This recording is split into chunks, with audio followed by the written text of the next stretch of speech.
music listening or music medicine or music-based interventions. These are all three different distinct terms. They have their own definitions.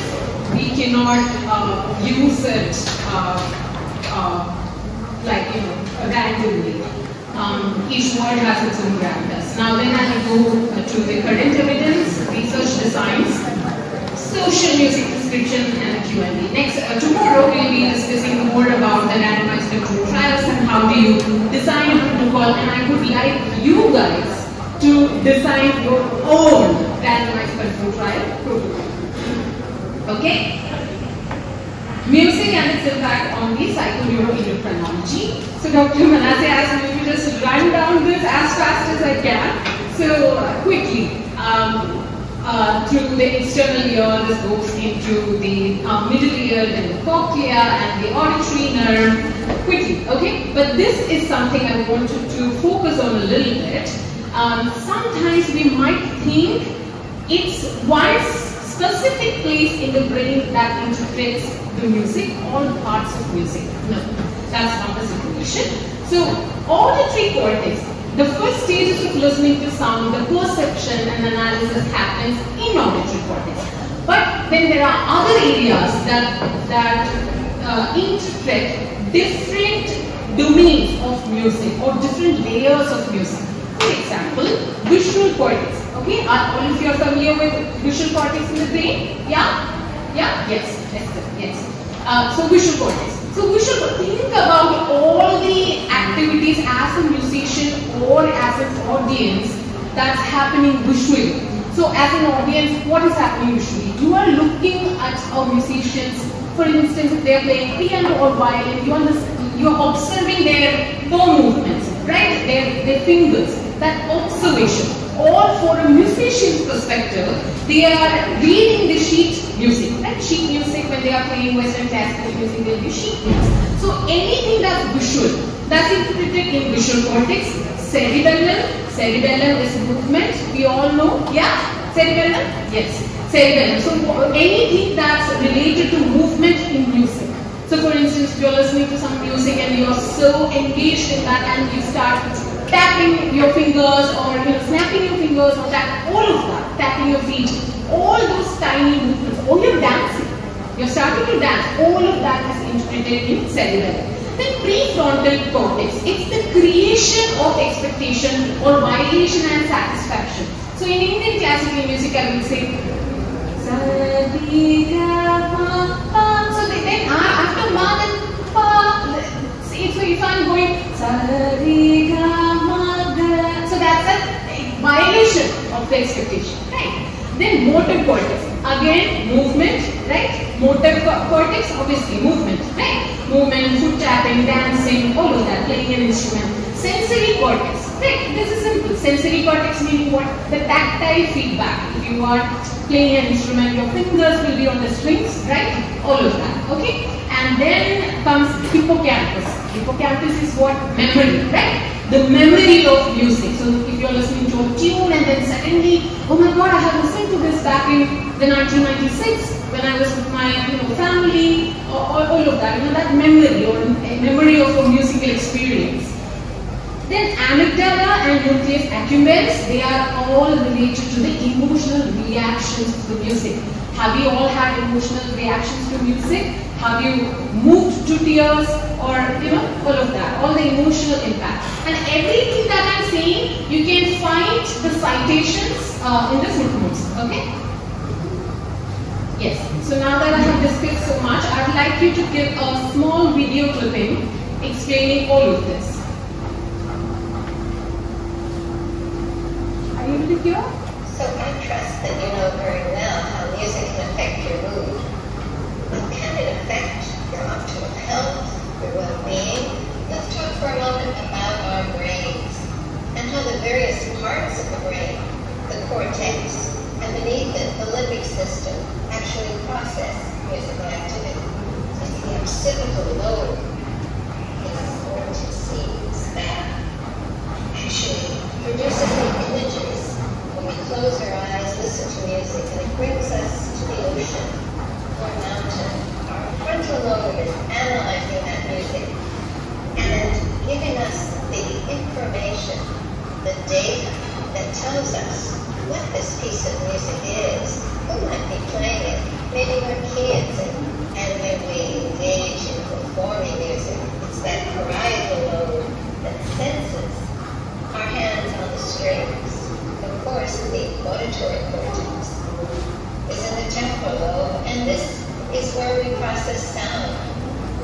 course, the temporal lobe is very active. But beneath the cortex is the limbic system. And that's the seat of our emotions, our memories, and the automatic reactions that we have that help us to breathe and to pace our heart. It's these functions that occur in a very primitive part of the brain, but are automatically activated with a piece of music that means a great deal to us. You've probably heard about neurochemicals like serotonin and dopamine. These are feel-good, pleasure chemicals that are released when we listen to music that we just love. Research has found that the pleasure centers, the reward centers of the brain are activated when we engage in music. Whether it's listening, singing, playing, composing it, or even talking about it. When we listen to music, the autonomic nervous system is regulating our internal organs and helping us to survive. The parasympathetic nervous system is a part of this autonomic nervous system that deeply relaxes us. It allows us to recover, recuperate. It allows us to rest. And if you ever listen to a piece of music that is familiar and comforting and associated with wonderful places and great people, then you know that your parasympathetic system is being active while you listen, relax, and enjoy. On one hand, the parasympathetic, relaxing us. On the other, the sympathetic system. That's the part that deals with the fight, flight, or freeze response. And that is our mechanism for dealing with stress and the chronic stress that comes from being in a state of threat is what causes diseases like hypertension that leads to heart attack and heart disease, gastrointestinal disorders. But music not only can relax us, but it can bring us to a state of homeostasis. When we are engaged with music, pain signals are not as strong. They come up through the source of that pain, that insult to our body, and then they're processed in the brain. But if the brain is meanwhile experiencing and playing music, these things inhibit the pain signal on its way down to offer a physical response to it. In this way, music actually diffuses pain. So you see, through the whole brain and the integration of our bodies, our minds, and our spirit, we're able to keep ourselves healthy.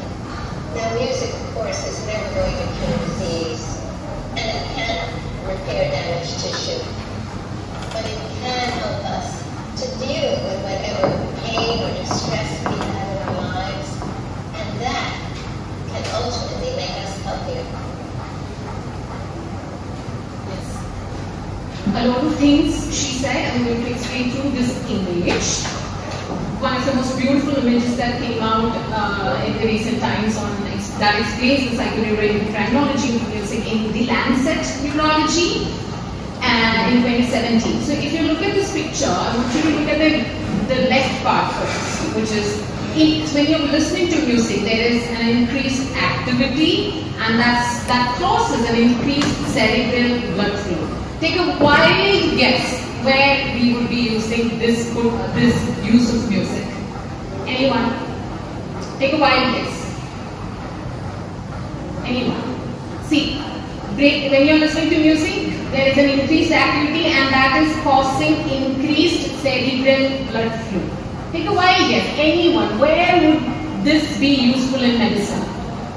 Anybody? Tell me. Stroke. Yes. See, stroke rehabilitation, right? So I'll show you a video where in any music-based intervention is right nowadays provided as an adjunct to standard care.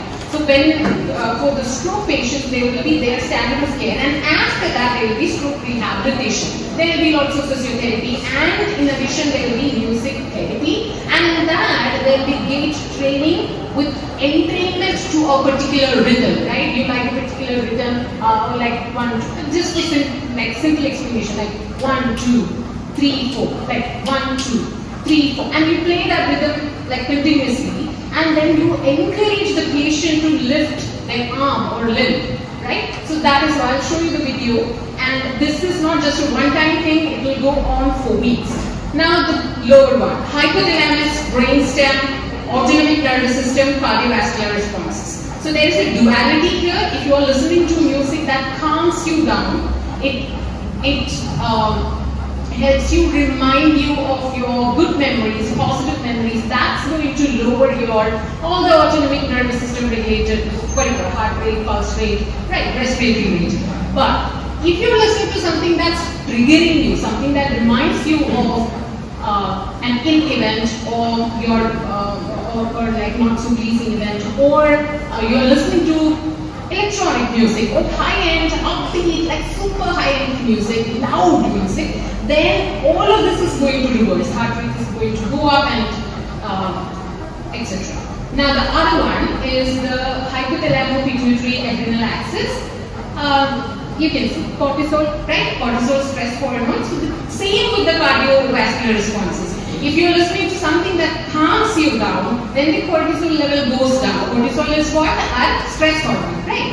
Cortisol is stress hormone. So it goes down. It goes up when you are listening to something that's triggering and something that's upbeat. Now, I would like to pause and say that many of us think, oh my God, music is relaxing to everyone. No, it has to be tailored. It has to be customized.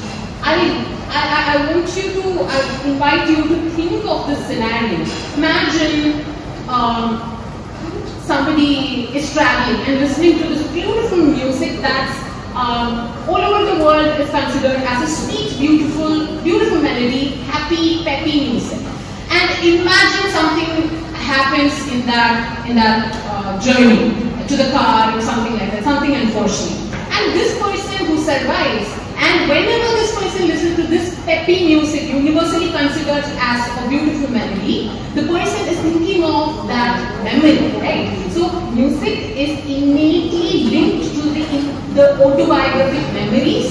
It's also called as MEAM, music evoked autobiographic memory. So you have to be very careful when you curate a playlist or curate a music-based intervention for a patient. That's why it has to be tailored. It cannot be one size fits all, right? Again, the same reason. Okay, this one is neurochemistry of music, and this paper was published in the Trends of Cognitive Science, and that analyzed around 400 research papers. And then they found music was, it improves the body's immune system function and reduces stress level. I think I'll just keep going faster because I don't have the time. But then you can see on the footnote, Chanda and Levitin, it's their paper. Please, I'll say, so we have a WhatsApp group, I guess. All of you are in it. I have shared that in the WhatsApp group. Okay. This was the video. I think I'll just skip it for the time being. This is a brand new research from 2025. So basically music's impact on pain has been a debated topic or hypothesis. Lots of hypotheses have come on this topic. Is it a collateral advantage of how music reduces stress hormones, autonomic nervous system, all of that, like reducing heartbeat. So music's impact on pain was initially thought as a collateral advantage of the reduction in stress hormone, etc. In 2022, there were a couple of mice studies that came in, and they figured out some hypothalamic new pathways, and that was also kind of in a way rejected. So now this is a new hypothesis that's going on. What is it? Music evoked pleasure activates a range of brain structures that are also implicated in pain. So you can see that balance, pleasure, pain. Right? Pain diminishes pleasure and pleasure alleviates pain. So music brings pleasure. thus alleviating pain. So that is the hypothesis right now, and as you can see, these are all ongoing research, and even right now, people are trying to do this NIH funded research on finding. We still do not know exactly how music is impacting pain. So these are all hypotheses published in very prestigious journals. So this is what we know right now.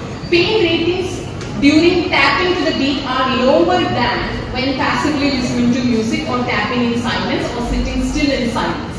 So they compared it with all the other control groups, and they found that with the tapping to the beat had lower pain ratings.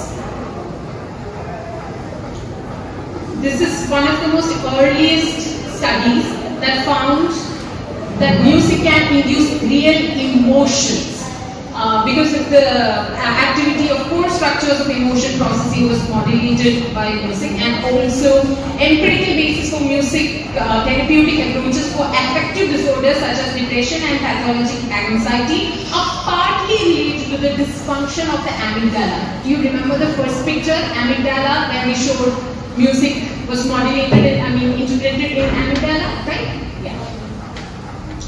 Great. So this is again in the video she said, right, reward systems.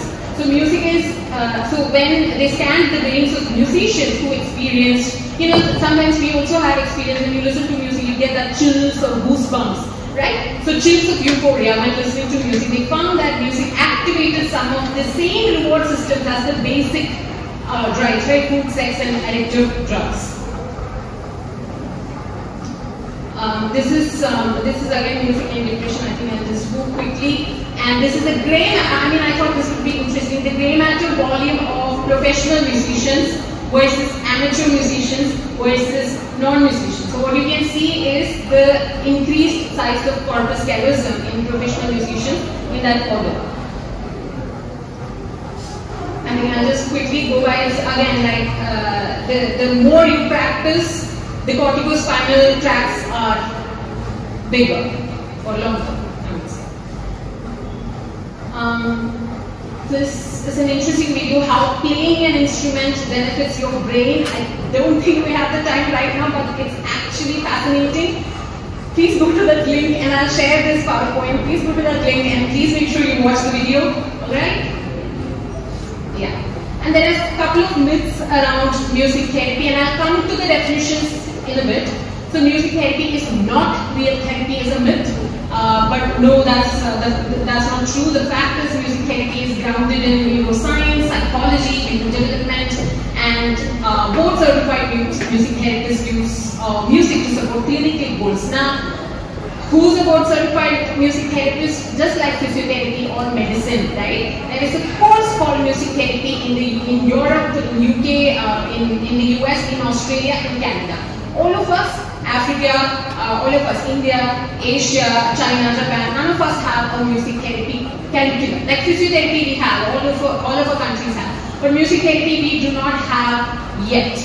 Despite having richer musical repertoire than a lot of, like I feel all of our cultures have very rich musical repertoire. We need to tap that potential. I was listening to Sir, the nutrition class. He said something very interesting, that embracing heritage is not nostalgia, but it's need of the hour, and it's very healthy. And he was talking about embracing a diet with fibers and millets and all of that. It's cultural heritage, and also it is very rooted to the culture. It will connect with our people. Indian music to India, maybe Chinese classical music, 5/11 music to the Chinese, and Japan they have their own classical music. Tanzanian music, we know how rich that is. We have so many musical instruments here, right? So many musical genres, right? Beautiful music. You can dance with that music. That amount of cultural rich heritage of that musical repertoires and musical genres and musical instruments we have, we need to tap that. So yeah, I'll just proceed and I'll explain to the when we reach music therapy's definition. Then there is another myth, it's only for children and older adults. No, right, as I mentioned, it's used for in stroke rehabilitation, in many other Alzheimer's, Parkinson's, I'll come to that. therapy is a last resort when nothing else works. Obviously, no, just like palliative care, sir was saying, it's definitely not the last resort. It has to be there from the beginning. That holistic, integrative medicine care should be there from the beginning, right? Yes, it's a proactive approach. Again, music therapy only helps patients who are awake and alert. That's also not true. Yeah, I guess I'll just have to write it down and say why research matters in music-based interventions, right? So we all know the medications that we take right now, from maybe like any small random medication from fever or cough. All of these medications have come through so many clinical trials just to make sure, because it's science and medicine, we need to safeguard ourselves from all the opinions, right? Medicine is not an opinion, it's an objective science, right? So we need to have, even though it's music, it might seem harmless, we do need proper randomized controlled trials that are objective, unbiased, and all of that. And yes, why research in local music-based interventions is required? Imagine, so I had a stint in the US. So when I go to Harvard and let's just say oncology, the department where I rotated, so there were patients from African ethnicity, there were patients from Chinese, Philippines, Japan, India, all of the ethnicities. So I guess I'm sure in any African hospital you might find people from different ethnicities. So if we are providing a music-based intervention, it has to be tailored. Like I might enjoy Indian classical music more so when I am in a very isolated care. Imagine, I would require something that's very culturally tailored, very customized to me, that does not trigger me, that reminds me of positive emotions, right? So we need research in all the local music-based interventions. The reason why I'm saying this is, look at the map. This map is a wonderful research, but you can see the footnote here. It's a wonderful research based, they did a research and came up with this, developed this figure. You can see this has everything in it. This map has everything in it. All the grey areas are us. India, Africa, Asia, South America. South America, flamenco music, such brilliant, such rich repertoire, we don't have evidences. If you open PubMed and type music therapy, all the music is on, you can see the pink and purple. Where is it from? North America, Canada, right? So that's brilliant, that's very inspiring. My point is, we also need to have randomized controlled trials and proper evidences in all of our music, global music. Okay? Now coming to the main point, what is music therapy, what is music medicine, what are music-based interventions? I would start with music-based interventions. It's an umbrella term for music therapy, music medicine, music, you just use, it's an umbrella term. Music medicine is, for example, in countries, so for India, we don't have a music therapist. We don't have a therapeutic that goal and all of that right now. We don't have any course in music therapy. So we are doing a randomized control trial in my alma mater. So we are giving music to mothers of preterm babies. They are very anxious, so we are giving classical Indian music. Now, I don't have a music therapy degree, but I am playing classical Indian music. That's pure classical music to the mothers, and we are testing how that's impacting their anxiety levels. Now this is called music medicine, where a healthcare provider is providing music, simply just music, not music therapy. It's not customized, it's not tailored, it is simply giving music. That's music medicine. So in Africa, if tomorrow we are talking about randomized controlled trials, the term we should use is music medicine, right? Now music therapy on the other hand is clinical and evidence. We'll reach there.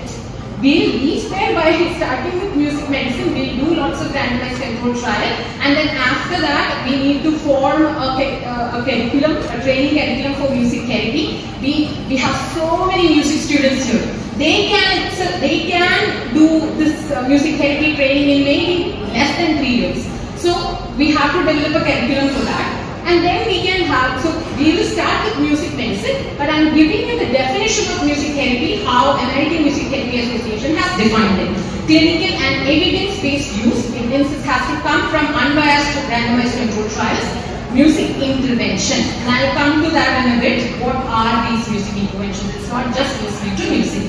To accomplish individualized goal. So for example, stroke rehabilitation, right? Somebody would need 6 weeks of intervention. Somebody would need 2 weeks of intervention. A child with autism with some amount of speech disturbances, they would need maybe 8 weeks. So it's all customized and it has to be an individualized goal within a therapeutic relationship. And a therapeutic relationship meaning when you are going to a hospital, that hospital as part of your care team. So see, if you are going to hospital number A, you won't get treated by oncologists from hospital number C, right? So that's why there should be a therapeutic relationship.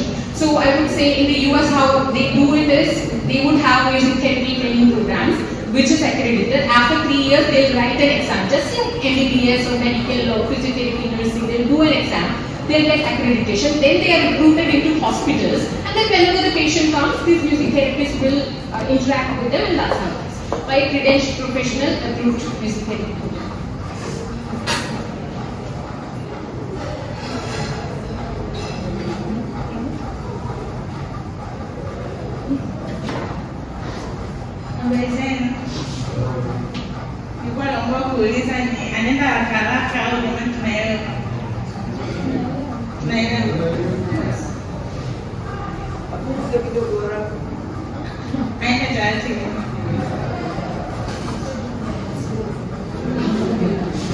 Okay.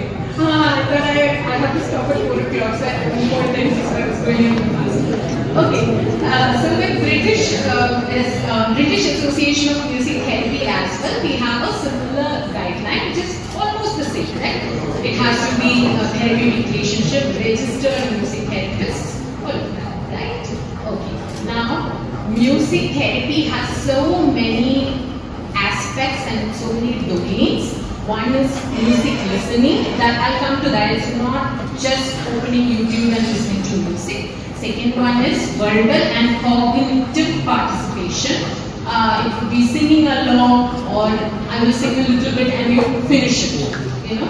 Or cognitive participation, something, you know, you're playing with the memory, you try to remember the lyrics of something, all of that. And these are very important in disorders such as, you know, Parkinson's, Alzheimer's, dementia, the vocal participation, physical participation. I've seen Dr. Manase's videos on how he combines that exercise with music and dance. It's very, very important. It is part of one of the domains of music-based interventions, right? It will boost mood like anything. Now, verbal and emotional participation, music-assisted relaxation. As I said, music medicine is listen to pre-recorded music offered by medical staff. So in our trial, what we are doing is I have recorded my Veena music, classical Indian music, and then mothers of preterm infants are there. So they are very anxious. We are going through them one by one and then playing this music in the speaker. So that's not music therapy. That will be called as music medicine. Only through research in music medicine we can. So first, in India, what we are trying to do, and almost progressive, is we are designing these randomized control trials in local Indian classical music, and then we are going to the ICMR, we have Indian Council of Medical Research, and we are telling them that this is the evidence in local Indian music, and Western music has so much evidence. We need to have evidence on local music, and we need to have Indian Music Therapy Association. So just by the government, accredited by the government. So just like that, in all the other countries, valid for any other country as well, the same steps. So do randomized controls trials using music medicine on your local music, and then create evidence base, and then perhaps policy considerations and all of that, and then curriculum development, all of that, step by step. This will not happen overnight, but through meticulous research, and will progress definitely. Okay. See, This you can see in music therapy. See, the music therapist is going to its bedside. They'll have an interaction, usually maybe 6 weeks. I mean, I would say, for one example, is 6 weeks of music-based intervention, and each session will be for 1 hour. And 1 hour is not completely music. 1 hour you sit with them. First session will be sit with them, learn what they like, talk to them, interactions, right? All of that. Just like like history taking in the beginning, ma'am was saying history taking, right? So all of that, like what kind of music do you like? What do you like? Sound, music, combined, do you like physical exercise? Would you like to dance with me with the music? All of that. Now, music medicine is passive music listening in a way, provided in a hospital environment, provided by a healthcare staff. Music-based interventions is an angle adjunct. Are you comfortable? Did you understand the distinction between music therapy and music medicine? Yes, right? Okay, that's it. That's the most important part. The rest we can build. Then there is one domain of neurologic rehabilitation. This is what I was talking about. Rhythmic auditory stimulation. Neurologic music therapy technique used in the rehabilitation of movements that are naturally rhythmic, which is gait. And a series of auditory stimuli are just, in simple words, it's like somebody has, post-stroke, they have some difficulty in moving their limb, right? So you, after the standard care, you provide a particular rhythm, and entrain that person to that particular rhythm, and encourage them to move their limb to that rhythm. That is, in simple words, rhythmic auditory stimulation. Let's read this. Melodic intonation therapy is singing-based intervention developed for rehabilitation of people with non-fluent aphasia. Okay? Skip through this, but I want you to see this video. This is exactly, I cannot demonstrate it here. I'm not a music therapist, so you need to see what people are doing in different parts of the world with music-based interventions.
see that? That rhythm is helping him to pace faster.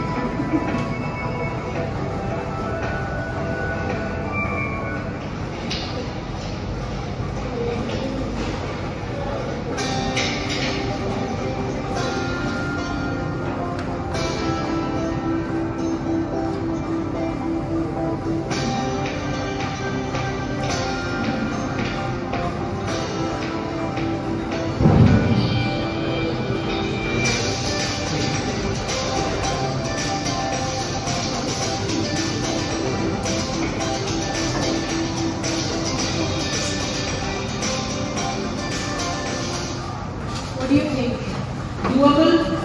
Doable in our settings with Tanzanian local music, right? Lots of rhythm, lots of melody, lots of instruments. Yeah. And now I wanted to, can you call her? Behind? The red sweater. Hi. I want you to see this. This is the one I was talking about for neonates.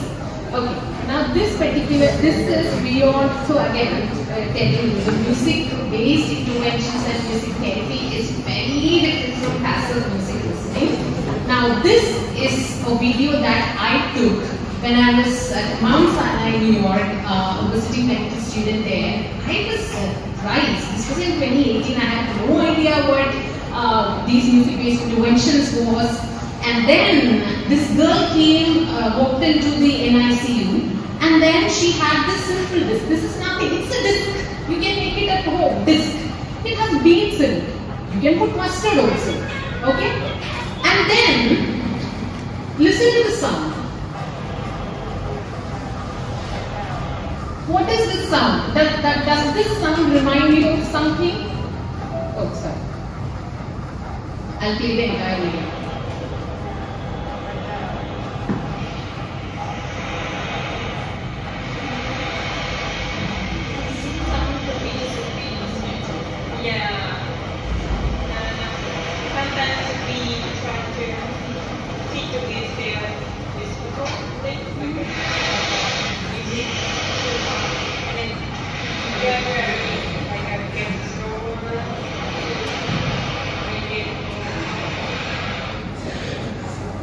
You can maybe, Remo's the brand. You can buy this as well online. But what I maybe make it at home. Why you need to buy it? But this timber, whooshing timber, right? It's like ocean waves, right?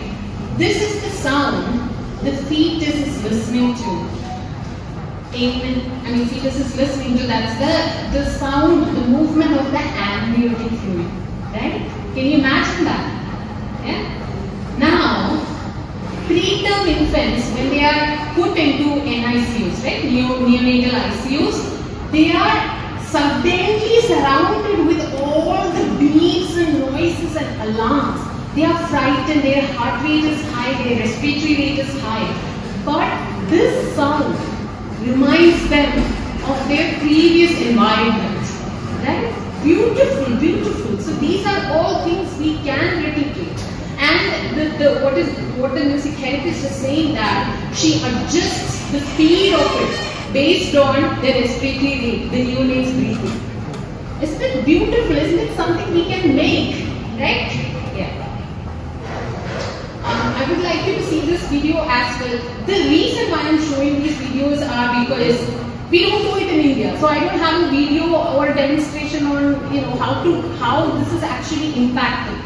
Right? So I want you to see this video.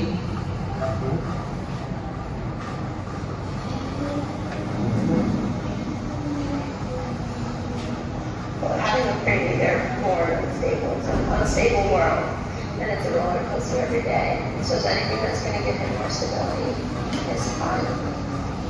This is Pamela of the New York Times. Andrea Zalkin gave birth to Hudson only 26.5 weeks into the pregnancy. His early weeks are spent mostly in an incubator.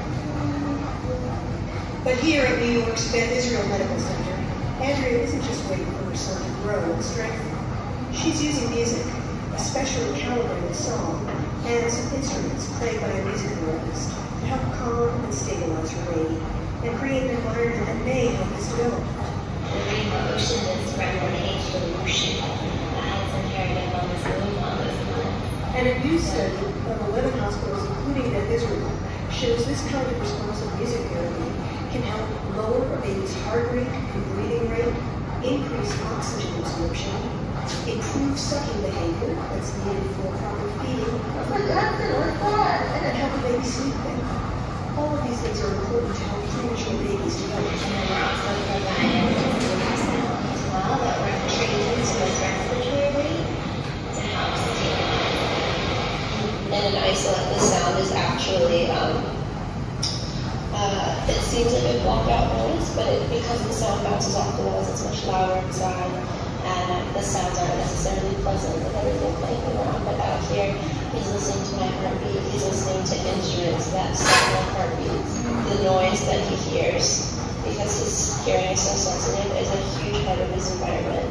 Okay, there's more to it, but I'm going to play the entire thing and spend time. You can just YouTube it, it's New York Times official YouTube channel. All of this, again, PBS has published this thing. This is called as Gecko Box. Gecko Box is just a wooden box, and you tap it, and the sound that you get is lug, duck, lug, duck, lug, duck. And do you know what sound that is? Heartbeats, right? So maternal heartbeats. So again, that is also the sound fetuses have been listening to. So that sound will also calm them down. So you can watch all these videos.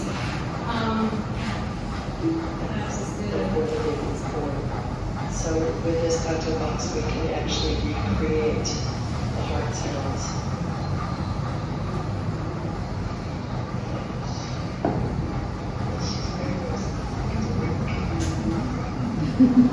The Gecko Box is actually a drum, but we use it without the mallet as a box. And we try to entrain to the baby's heart rate so that we create a rhythm for the suck. Much like if you went to the gym. It improves the sucking rate. You went on the treadmill and you played music and you were trained to that beat. It would help you work out the rhythm for your movement. In a way, this is similar to the rhythmic auditory stimulation in stroke, but basically this heartbeat sound in a particular rhythm so that it encourages the baby neonate to suck. Okay? We use it without a mallet because it would be too jarring. You'll notice.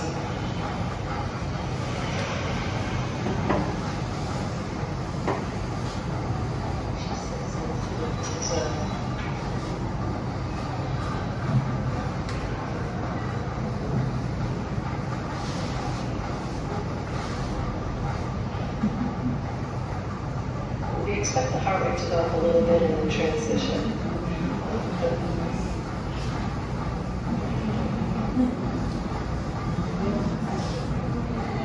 See?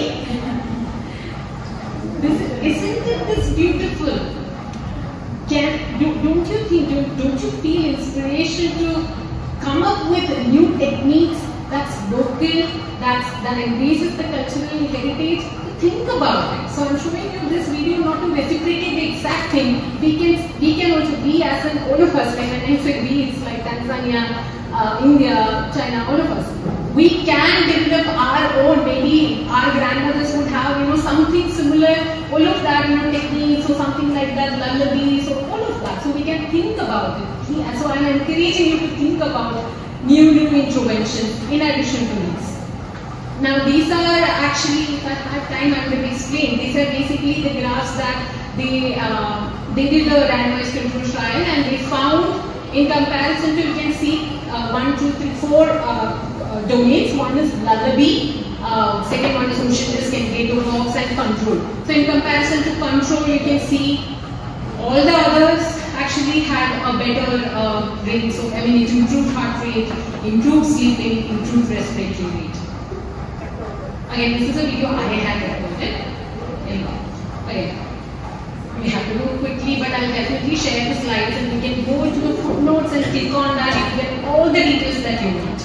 Now, these are the domains that music-based interventions have shown positive impact, and remind you, all of this music is mostly 99% comes from Western classical music.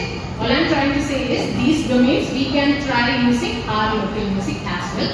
Pain, post-operative pain, fibromyalgia, quality of life, right? Anxiety, depression, stroke rehabilitation.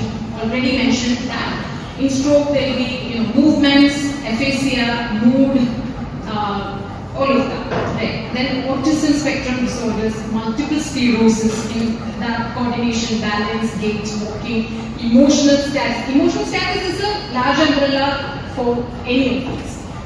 Pain, cognitive impairment and dementia, Parkinson's, stress in any situation, surgical, any post-operative stress or all of that. Schizophrenia, include a group of negative symptoms such as reduced emotion, self-neglect, depression symptoms, quality of life, preterm infants, we discussed that already. Now, so you know all of this, and I'm sure all of you are inspired to do, to develop local Tanzanian music-based interventions. So now, to provide individualized, customized support that's cost-effective.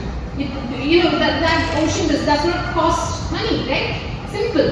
All of that so that we can make the life of the ones in need better. Okay? Reduce suffering. Types of clinical research. So now we have this idea. Okay, let's do the ocean disc. Let's make our own version of ocean disc in Tanzania. So what kind of research should we do? Okay, you can look at this pyramid. At the top peak of the pyramid is systematic reviews. You don't have to look into that. Then second one, randomized control trials. That's what we have to do. And why we have to do randomized control trials is something that I'm going to explain now. The others are, let me explain. Case series and case reports are nothing. So for instance, if you are, let's just take the example of ocean disc. So if you intend to show this impact on one single patient, then that will be a case report. But if you are going to show that in 5 neonates, then that will be a case series.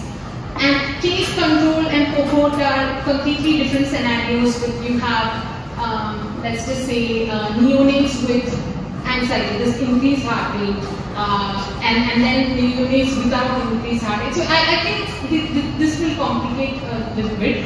But what I'm going to try to say is that all of these are observational studies. Okay? Not case reports and case series, but case control, cohort, cross-section are all observational studies. They will have loads of bias, risk of bias. So it's so that is why we go to do have a randomized control trial. That is yes. So I said risk of bias in order to avoid the risk of bias. So for example, I said case series or case report. You are choosing 3 babies to provide this ocean disc intervention. How do you choose this? You are choosing on Thursday morning, the first 3 babies in the NICU will provide. So that in itself is a bias. Okay, you cannot determine, on Wednesday mornings, first 3 babies will be allowed to listen to ocean disc. So that in itself brings a lot of bias. So first, in order to avoid or bypass that bias, there are a couple of things that you can do. One is random allocation, meaning you as a principal investigator, you shouldn't know which baby, or Thursday's baby or Friday's, patient number 23 is allocated. So it has to be concealed. Tomorrow we'll be discussing all of that. I'll make sure you guys at the end of tomorrow will be able to design your own protocols. Blinding, as in you shouldn't know which baby is listening to ocean disc and which is the control group. Minimizing loss to follow up. The basic point is there will be a population of neonates. Let's say December 1st to December 31st, there will be 60, imagine 60 neonates got admitted, and out of that you are randomly choosing a specific number and divide that into cases and control. Why are we doing this? Because we cannot bring any kind of known or unknown, conscious or unconscious judgments or prejudices or anything into objective clinical trial. Interventions will receive ocean disk, controls will not. I'm just giving ocean disk as an example, it could be anything. This is an example of how randomization is done. Just quickly we watch this. Randomization. The purpose of this video is to help you understand a little more about randomized controlled trials and why a process called randomization makes these trials the most reliable way of testing treatments. So what are randomized controlled trials? Randomized controlled trials are research studies that find better ways to treat, prevent, or detect disease and other types of health conditions. Every day, hundreds of people are invited to take part in randomized controlled trials. These trials test many types of treatment, such as medications, medical devices, surgical techniques, physical therapies, and behavioral therapies, to name but a few. A randomized controlled trial may compare a new treatment with an old one, or it may compare all of the currently available treatments for a particular disease or condition to one. I would say if you are testing a particular, I'm just giving you an example, 2 genres of Tanzanian music. So one should be intervention 1 and second should be intervention 2 and third should be control. Those who are not listening to any kind of music, or Indian music, Chinese classical music, Western music. So basically you need to have a control. So if you're testing ocean disk, maybe ocean disk and the other one can be chanting or silence or maternal lullabies. It could be that. But there should be control groups. Now, which one works best? Let's look at an example. Researchers develop a new antibiotic to treat chest infections, which they think will help people recover more quickly. To find out whether this is true, they need to test it. To do this, they conduct a randomized controlled trial in which one group receives the new antibiotic known as the treatment group and the other group. If we are saying new antibiotic, we think of music intervention A and the other antibiotic is music intervention 2. Patients receive the standard antibiotic known as the control group. Doctors follow up the patients in both groups. Oh, again, when you are providing these interventions, the normal standard treatment shouldn't stop. Normally, the baby infant will be receiving something or the patient will be receiving normal routine treatment. This is an standard plus this. Okay, you shouldn't stop the entire, all the other antibiotics and just listening to music. No. Okay? And compare the results. It's important to have more than just one group so that the groups can be compared. To make this comparison as fair as possible, the groups must be as similar as possible. For example, with similar numbers of people of each gender and a similar age range. It cannot be like all 10 male infants listening to lullaby and 10 female infants listening to it. It should be like 5 males, 5 females. So there should be a balance. That's what I'm saying. If a study uses randomization, the treatment a person receives won't be chosen by their doctor. Instead, people who agree to take part will be randomly assigned to one of the groups using a computer program. Yeah. Again, for this, you need to have the support of a biomedical statistician. They have a software specifically to do this randomization. You can do this, but I think it's better if you provide, give this job to a biomedical statistician or biostatistician. This means that who receives what treatment is down to chance. So, why is a computer choose? Again, the reason why we are doing all of this is to make sure the outcome that we saw, maybe you tried ocean disk on our population and found it's positive, it's showing impact. It shouldn't be a mere chance.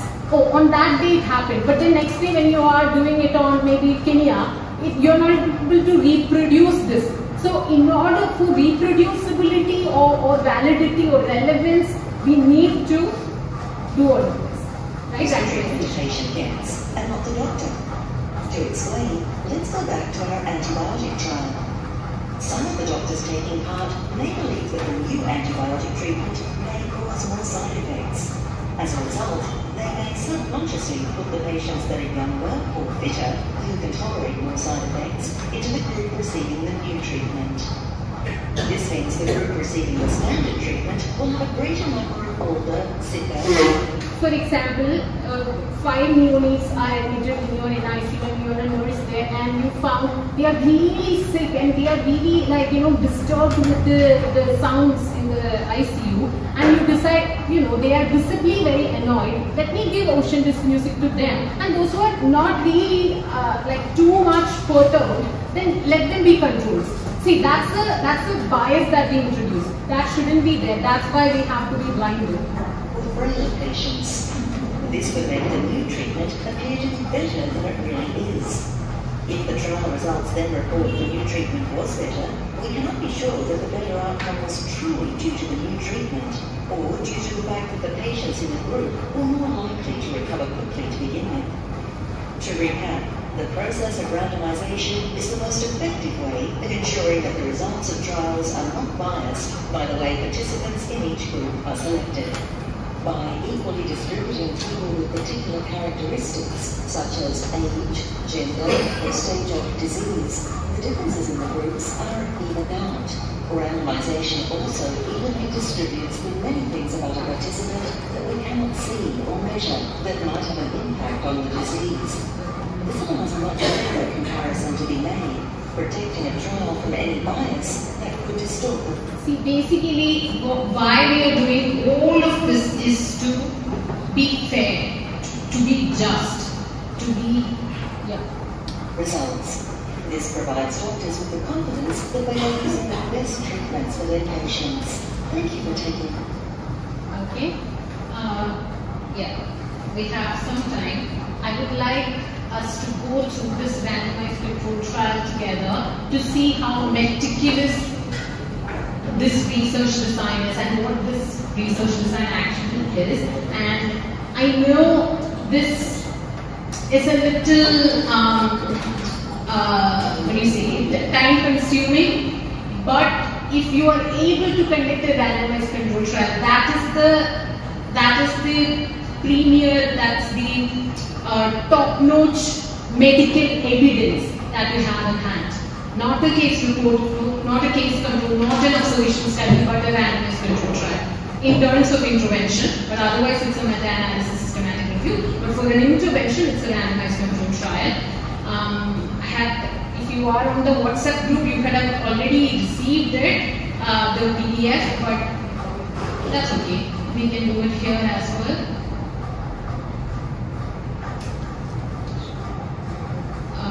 I just want you to see the methodology. I don't want you to see anything else, just the methodology. See, from May 2019 to February 2020, randomized headphones controlled single blind trials. So there are different versions of blind, the principal investigator is blind and single. Principal investigator and patient is blinded. Blinded meaning they shouldn't be aware what they are listening to. So in music, there is an issue. If it's chemotherapy, 2 patients are receiving transparent, IV lines, receiving treatments, and the IV lines are transparent. There is no way they get to know whether they are receiving chemotherapy A or B. But in music, they'll instantly, if they are not children, they'll definitely know what they are listening to. But in such cases, what you can do is, again, the control should be another version of a musical genre. But in most cases, what we can do is we can do a single blind trial. That's the issue with acupuncture or aromatherapy or music, because we get to know.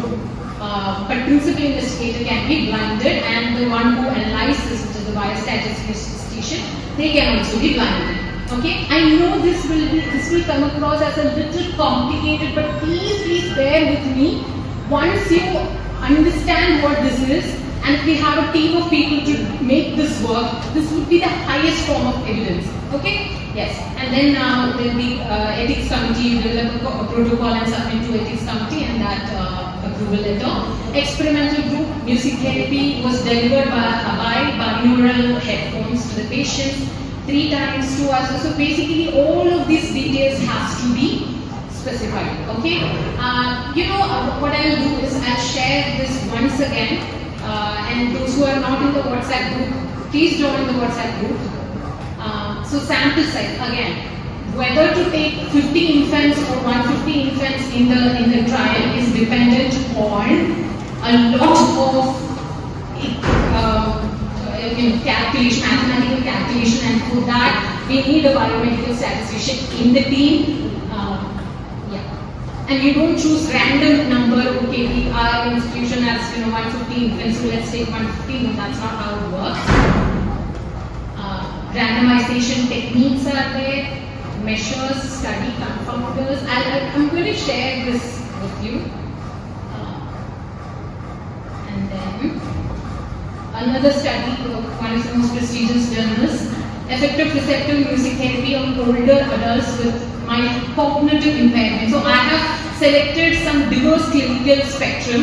So if you are interested in older geriatric population, or if you are focusing on cardiology, or if you are focused on pediatric stem cell transplants, right? All of that, music therapy supported the health-related quality of life for children undergoing hematopoietic stem cell transplants. Again, radiotherapy-induced fatigue in patients. So I have selected 4 diverse clinical spectrums.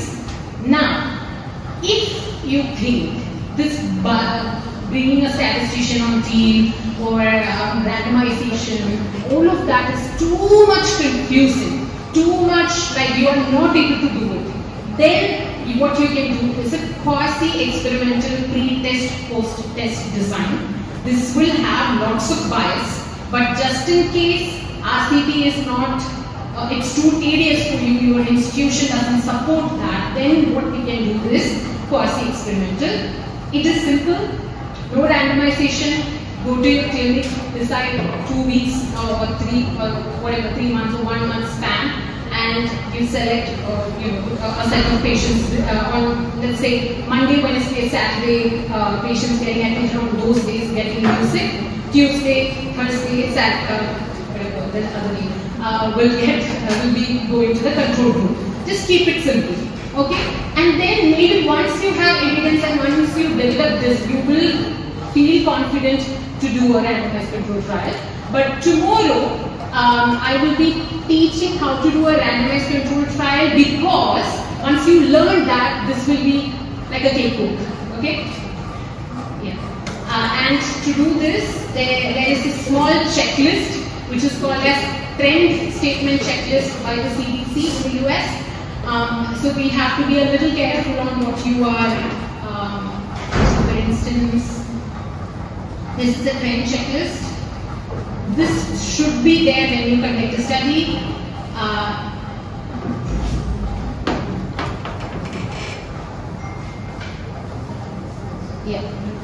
So let's forget about the title, abstract, all that. Introduction should have a background. Why you're doing in this specific population, is it infants or geriatric population? Why? You can say that evidences from the US or UK, we have seen evidences, so we have to try and check it out in our population, and all of that. And participants, you need to devise an eligibility criteria for participants. Is it the age, the gender, the population? Okay, if it's all infants, like what week, 24 weeks, or you cannot put 24 weeks with a different age group there. So it has to, you have to define an eligibility criteria for participants, inclusion criteria, cities, and so you have to say it's happening in Tanzania, or you are covering hospitals in Tanzania, Kenya, and Uganda, all of that. So you need to specify which hospital you are doing this. Is it one hospital, multiple clinics, all of that. Methods of recruitment, whether you are self-selecting or referral. What is the sampling plan? Maybe I'll teach you all of this tomorrow, but you just have to know these are some pointers that you have to keep in mind. You cannot randomly write down a manuscript. All of this should be there at the time of protocol development. Okay? Intervention. So content, what was given? It's the Tanzanian music. Then we have to say 15 minutes of this particular music and what was their melody, instruments, what all musical instruments, the content of entire music should be there.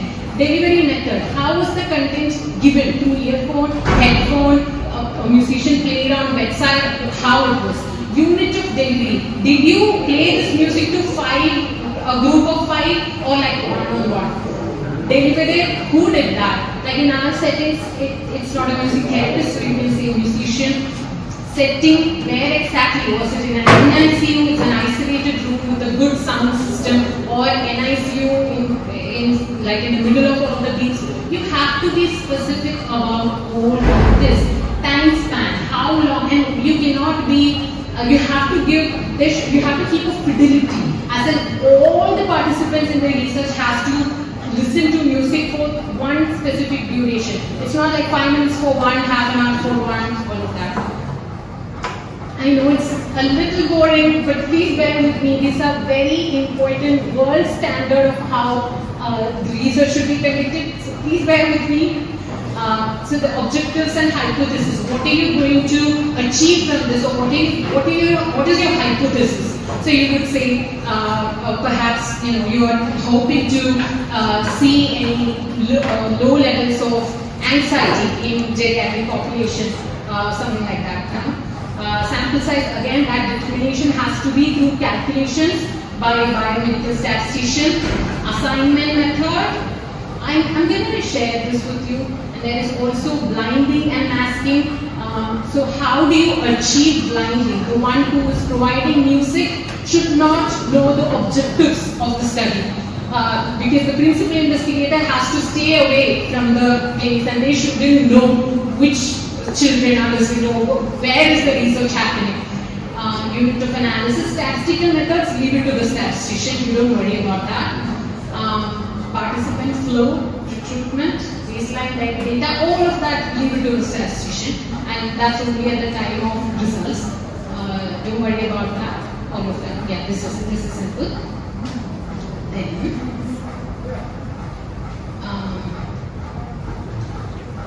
even if any of these points are too complicated for you, you just have to mention in the manuscript that in our hospital we weren't able to do the blinding because it wasn't possible, but we maybe if you have done any alternative ways we can mention. It's not like, oh, if you missed one point they will reject your manuscript. It's not like that. Okay? This is a quasi-experimental pre-test, post-test, pre-test study. It's like 2 groups, music, no music. Simple as that. Beautiful topic I came across recently in the last few years. NHS came across this idea of social prescribing and music prescribing, and that has been going on since a while, and there is a suggestion that 2 hours per week of music listening has a predictable health effect. This social prescribing is something that we can do right now. You don't need to go into our cities or anything. You can do it right now. Dr. Manasseh, when we were having a discussion like during the pre-congress Zoom talks, he said, can we use music to encourage the patients to come to the hospital? Yes, we can. So that's where social prescribing showed by NHS can play a role. So how do you devise a plan? And this is like you conduct a situation analysis. So what is the issue? What is it that they don't want to come to the hospital? Assemble a core implementation team, develop an implementation plan, map out community resources. Do you have a musician in your team? Can you access a guitarist? All of that. Get everyone on board. Okay? Health, social, so many social workers are here. So this is something we can definitely do from tomorrow. Okay, so health, social, voluntary sectors. Yeah. Get everyone on board, right? Health, social, voluntary sectors, link worker training, monitoring and evaluation. Now this is not one plan that's written on rock. You first develop a plan, see if that music or that kind of plan is helping them come to the hospital. If not, revise the plan, amend the plan. all of that, and then see if that plan is working. Now, these are some community activities I thought of doing. Group singing, community choir, sing-along. So these are simple, along with doing a randomized control trial or quasi-experimental trial. This also has to be going on at the same time, because we cannot wait for months and years for the study to get published. So at the same time, it's not something that we can do instantly. Group percussion drumming, if you can source some second-hand drums in the hospital, that can perhaps encourage some patients who love music to come to the hospital. Clap and rhythm, as in like not, we have to have a dedicated space for art engagement, perhaps in an isolated space so that sound won't go out. Clap, rhythm exercise, music making, attending live music events, songwriting, music storytelling, reflective writing, listening to music, chanting, breathing, peer duets. If you have if you know 2 or 3 women are friends, then combine them, get them together and do duets. Okay. For cognitive engagement, you can do singing competition. Okay, mini talent shows. Okay, encourage participation to boost self-esteem, trivia, quiz, sing-along session. You know what, I'm going to screenshot and put it in the group. We don't have enough time, but these are the ideas that I could come up with to encourage patients to visit the hospital. Maybe music you can have in the waiting areas, short music visits, link health assistance. And you've been editorial board of most of the rheumatology journals. But also relevant to discussion, in the UK I've held a leading role in our National Institute of Health Research, which is all around designing random clinical trials and delivering them. And also internationally, we work with the International Federation of Musculoskeletal Research Societies, who are very keen to support research in low and middle income countries. And I think this has a lot of potential. There are challenges, as Farah outlined, in that it's always possible to be double blind, which is the ultimate gold standard. And we have to work out how to make sure we produce high quality evidence to get it into high quality journals. But there's a lot of potential because we know there's a lot of interest in using non-conventional medical interventions to help people, particularly with long-term conditions and chronic pain and other things where we've shown the potential for benefit.